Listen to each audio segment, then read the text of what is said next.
Hi there and welcome back, where I'm sure we're all familiar with the fact that Hatofull, the first full EP album thing by Cluppo, the pop side project led by Miku, the founder of Band-Maid, came out a while ago and I'm late to review it. Was that enough context?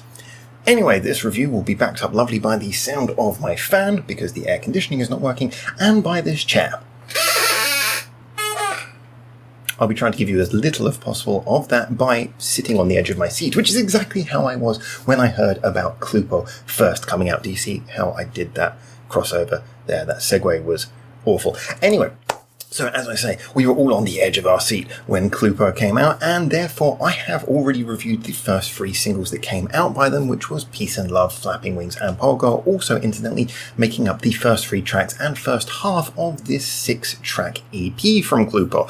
So yes, we're also going to be slightly talking about tracks we already talked about before, but I'll go over them briefly, then we'll talk about the new songs and then give an overall review of them. But first of all, like I say, this is a pop side project, so it's worth giving a little bit of a word to that, because when they said about this pop side project coming out, I know as a general, being someone who's followed Band-Maid so much on this channel, that Band-Maid fans are pretty open-minded.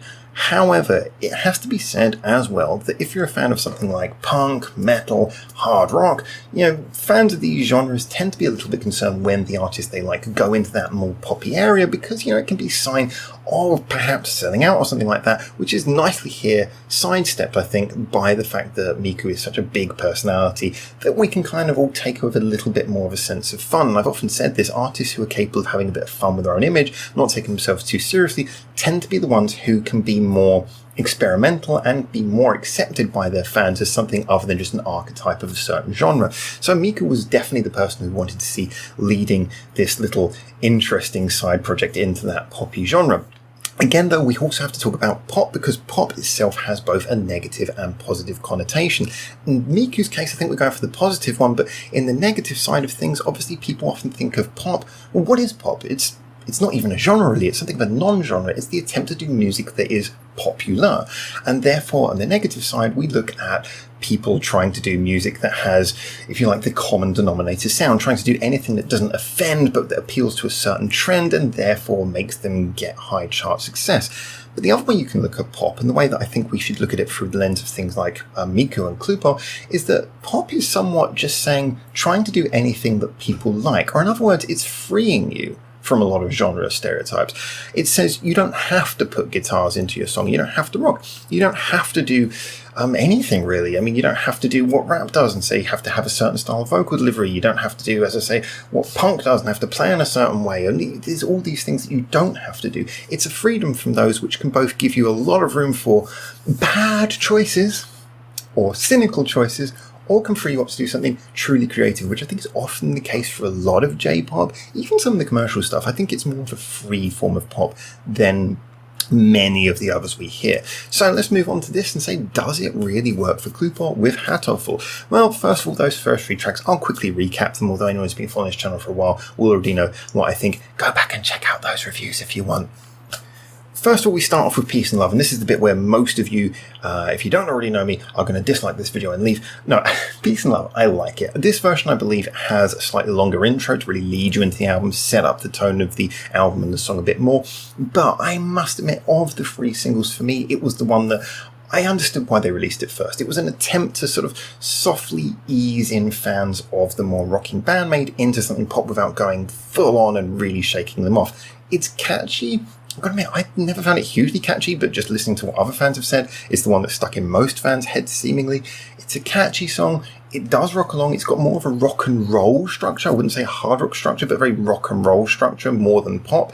It's sort of going back to that simple basis of what makes a nice, simple, catchy song. Simple chord movements, nice, simple melody. It's an easy way to start things off, and I do think it works. It is my least favourite of the 3 singles. And you'll know how I think it compares to the rest of the album when I mention the 3 new songs at the end as well. But I don't think it's bad by any means. It's just not a song that I would rush to come back to. Then after that, you've got Pogo, which is kind of like the opposite end of the scale. That's the most experimental one. There's a lot of experimenting with forms. There's lots of breakdowns and changes during that song. It goes in all different directions, and yet it does still manage to stay quite catchy. I would admit that it's not the most easy listening experience of all of the songs on this album, but it's one with the catchiness of the chorus and just the sheer bombastic way in which it changes as it goes, makes it appealing, gives it a charm. I like Pogo a lot, and I think the video is kind of crazy as well, which doesn't hurt at all. And then you've got my favourite of the 3 singles coming up as track number 3, Flapping Wings. Yeah, Flapping Wings for me, it nicely combines the two. It's got the experimentation, it's got a personality that could only be by this artist, and I love when an artist delivers tracks that are just about unique enough that they couldn't be anyone but them. Wait a second, I'm talking too fast, need some water. And yet it still manages to remain catchy. Now, one of the things that I really noticed going around Japan is that of those 3 singles, the one that I heard most played on, like when you walk around shops and you hear the radio playing, was Flapping Wings. Peace and Love I heard a little bit. Pogo I heard a little bit more actually. But Flapping Wings, when that came out, I heard that a lot. Now you could put that down to which songs the record company puts forward, or you could put it down to the ones that the radio stations want to play most. But I do genuinely think that maybe, at least in the Japanese mentality, Flapping Wings is probably the best of the singles.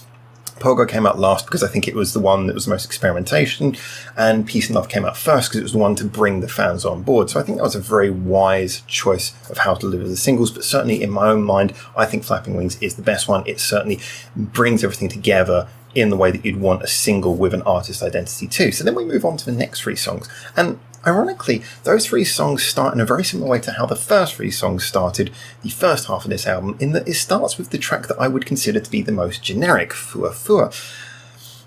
Fua Fua, again, it's not a bad song. Not a bad song at all. However, it doesn't stick with me at all.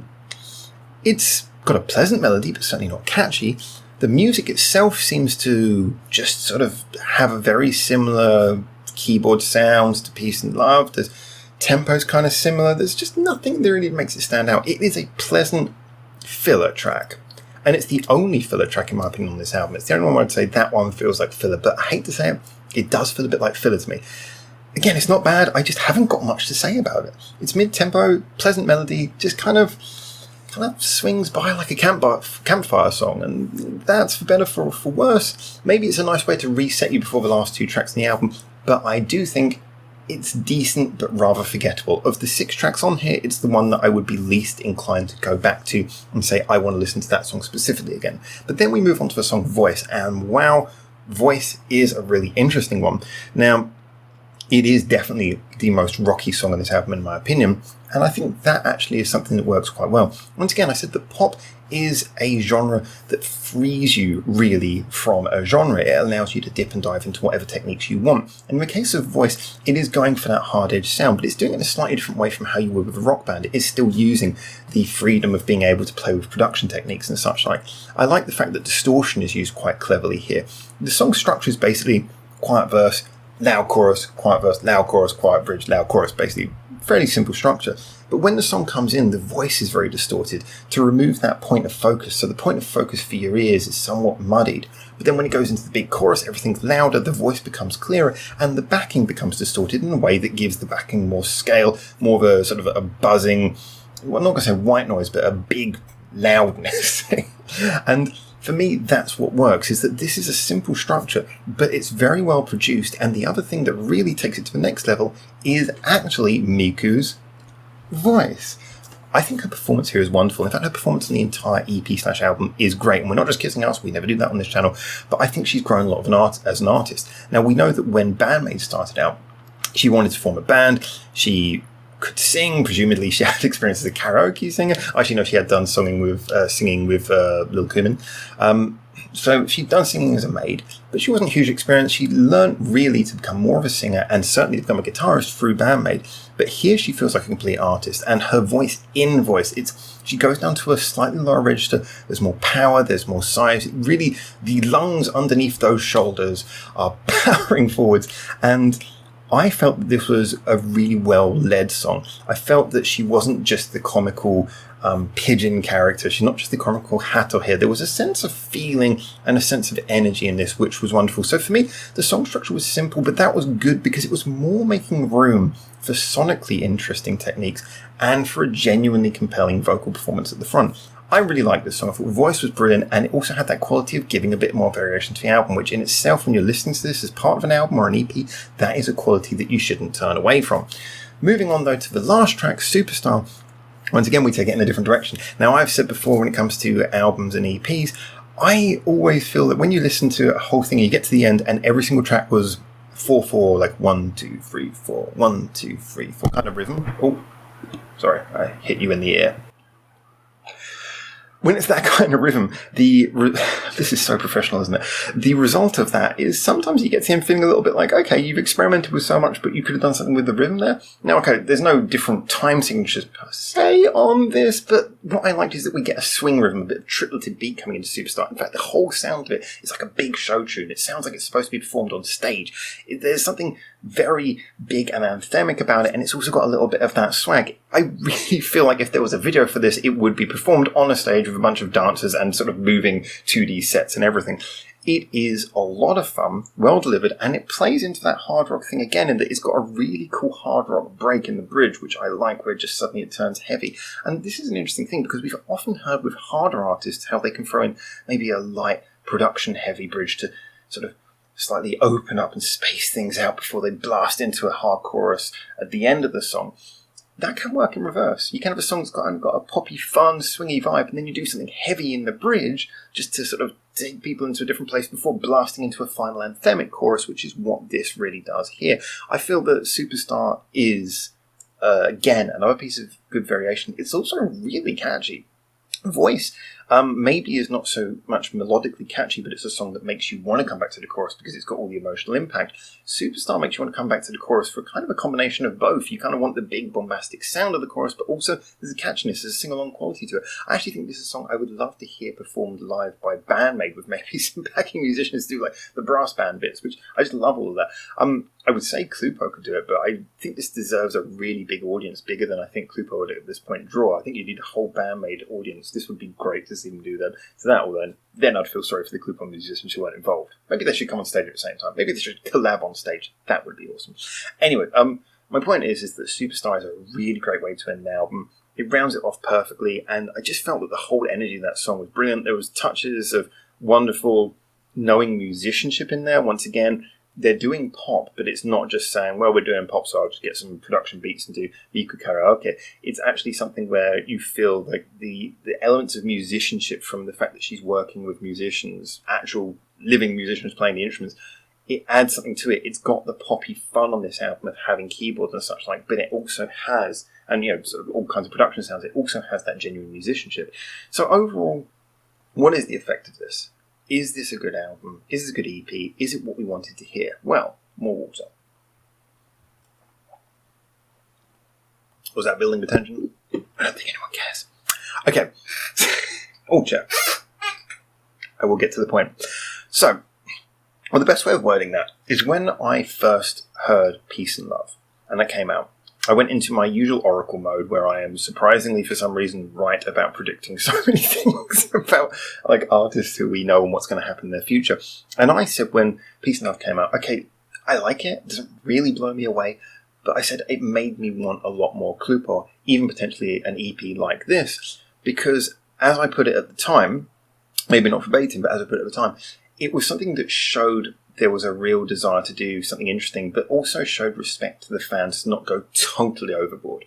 And I wanted to see them build on that, and thus they did. Flapping Wings was a little bit more crazy, Pogo was a little bit more crazy. You could hear them easing the fans in. And then when this album's come out, yeah, every song has its own identity. Every song feels a bit of experimentation. Yeah, there are certain common threads, like say certain elements of the production. You hear certain keyboard sounds maybe come around a little bit much, and there are certain things done with the drums. However, you're really having to split hairs to find those. Okay, you could say there's maybe a bit of a similarity in tempo to most of the songs as well, but again, really splitting hairs on this one. I mean, what have we got? We've got songs like, I say, Flapping Wings, which is a wonderful combination of doing something that has a really catchy pop-friendly sound, but also has the identity of the band. You have things like Superstar, which is like a big show tune. You have Voice, which is a really hard rock song, but in a way that maybe would be too production heavy and too production conscious for a normal rock band to do. You have songs like Pogo, which is just going out there and really trying to jam a lot of things together and managing to make all those left turns work. You have Fua, which is there. And you have Peace and Love, which is clearly a love letter to the fans of the original artist Band-Maid, whilst trying to bring in that pop sound to them.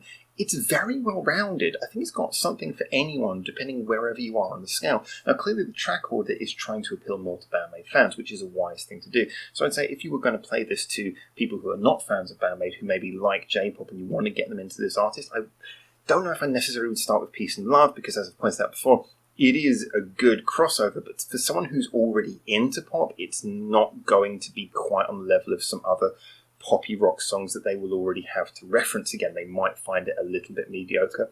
I would suggest play around with maybe Superstar's going to sound a little bit too retro, Voice is going to sound a bit too rock. I'm still going to say go for Flapping Wings. As pointed out when I was walking around here, listening, hear the backing music on the radio, Flapping Wings is the one they were playing on the radio that you were hearing.